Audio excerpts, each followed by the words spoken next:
Bien, bonjour à tous, cette présentation est consacrée à la modélisation multiphysique et en particulier avec le logiciel gratuit OpenModelica. Il va concerner en fait la voiture radio-télécommandée Tamiya, distribuée par Crea Technologies.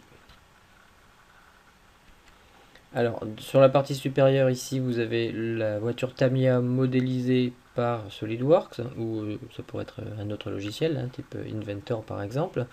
Donc logiciel de mécanique essentiellement. Donc ce modèle volumique est intéressant pour plusieurs choses. D'une part, il permet de rentrer dans la voiture et d'aller identifier les éléments sans pour autant démonter la voiture et sans éventuellement même la voir. Et puis SolidWorks permet également de valider des performances mécaniques sur la partie transmission par exemple. Donc en vue de déterminer pourquoi pas la puissance du moteur ici, le couple nécessaire sur le moteur, enfin différents paramètres, mais par contre essentiellement mécaniques.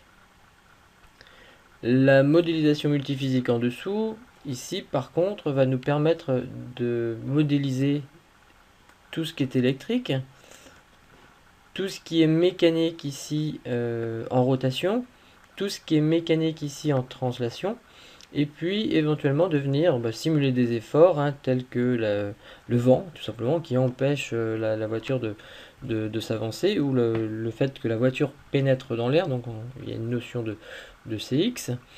Également le fait que les pneus ici roulent et frottent en particulier, donc la résistance au roulement.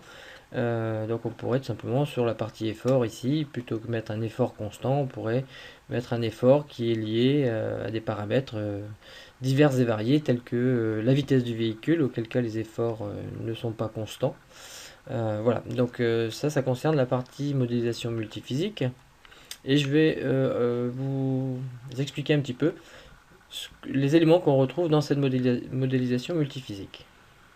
Alors juste un détail concernant le logiciel, ici c'est une modélisation avec OpenModelica, mais à savoir que Crea Technologies a développé les modèles avec les trois logiciels, on va dire les plus connus en tout cas, donc MATLAB d'une part, payant, Scilab Xcos, gratuit, et puis enfin OpenModelica.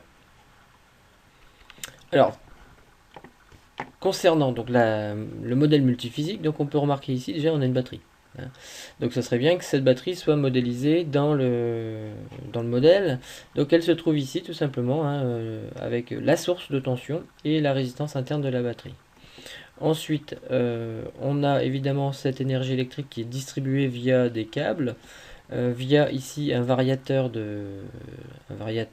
d'énergie, de vitesse on va dire, qui envoie de l'énergie vers le moteur. Alors ce variateur n'est pas modélisé ici, donc il est sans doute, pour le modèle en tout cas, considéré sans perte.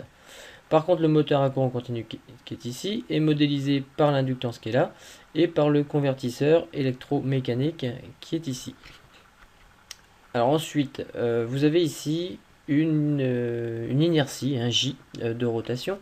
Alors cette inertie de rotation représente tout simplement l'inertie sans doute du rotor du moteur à courant continu, mais pas seulement. Parce qu'on a ici aussi des roues dentées qui tournent. Ici, cet axe de transmission également tourne. Ici, ça tourne aussi. Enfin, vous avez pas mal de parties mécaniques qui sont en rotation. Donc, dès lors qu'on a une rotation, on a un phénomène d'inertie qui est mis en évidence.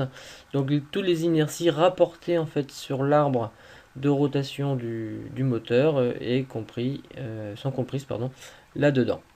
Et enfin, donc ici, vous avez un transmetteur de vitesse qui va avoir un certain ratio de réduction, donc 8/34e.